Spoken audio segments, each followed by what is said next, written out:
Lição de segunda-feira, o tema de hoje é tirem as mãos. Abra, por favor, a sua Bíblia em Mateus capítulo 13, versículo 24, que diz assim, ó. Outra parábola lhes propôs, dizendo, o reino dos céus é semelhante a um homem que semeou boa semente no seu campo. O homem, ele não era louco, ele foi lá e semeou uma boa semente porque ele queria ter uma boa colheita. Mas aconteceu um fato. O próximo versículo diz assim, ó. Mas enquanto os homens dormiam, veio o inimigo dele, semeou o joio no meio do trigo e retirou-se. À noite veio o inimigo e plantou ali uma sementinha. O interessante é que essa semente não era de uma planta muito diferente do trigo, não, era joio, muito semelhante. E aí quando os empregados, aquele senhor, eles começaram a cuidar daquela plantação, eles perceberam, ei, calma aí, tem trigo plantado, mas também tem joio. E aí fizeram a proposta, vamos lá, vamos arrancar todo o joio. E aquele senhor falou o seguinte, não, tem um momento em que as plantas elas são muito semelhantes. E pode acontecer da gente tentar tirar o joio e acabar tirando o trigo. E a gente vai prejudicar o trigo por causa disso. Então vamos esperar para que esse fruto, para que essa planta ela cresça, e aí quando ela cresce, pelo seu fruto, a gente consegue saber o que é a erva daninha e o que é o trigo. Eu entendo muito bem, consigo entender essa parábola, porque quando eu era garoto, eu estive estudando o ensino médio lá no IPAE, no Rio de Janeiro, e tinha uma tal de hora educativa. 2 horas por dia a gente tinha que trabalhar em alguma coisa.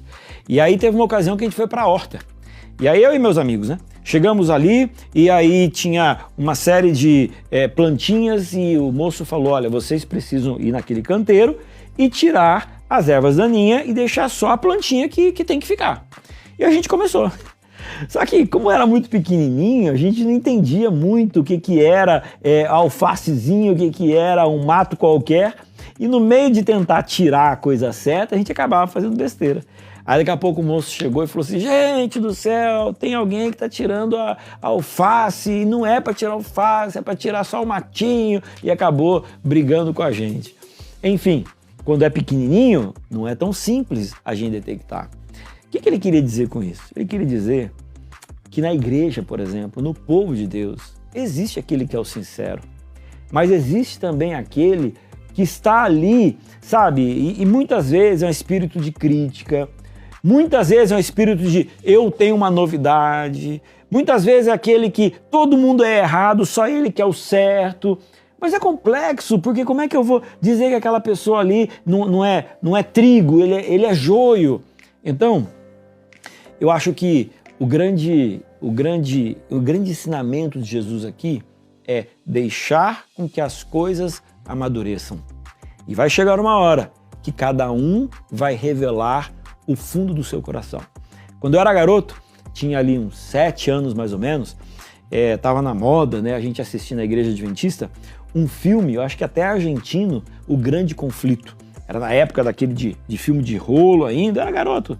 E aí passou na igreja, eu fiquei muito, assim, impressionado com aquele filme. E uma das partes que mais impressionou foi o momento que, do meio da igreja, algumas pessoas começaram a levantar e começaram a acusar os próprios irmãos da igreja. Era gente que estava sentada do lado e agora se transformaram em acusadores. Eu olhei para aquilo e falei, gente, coisa terrível. As pessoas que conhecem a igreja, que conhecem a Jesus, de repente vão se transformar em acusadores de todas essas coisas. Então, é o joio no meio do trigo. Por isso que Jesus, ele não nega que existe o joio, mas em amor do trigo, ele espera para no momento certo dar a cada um o destino correto. Amanhã a gente continua.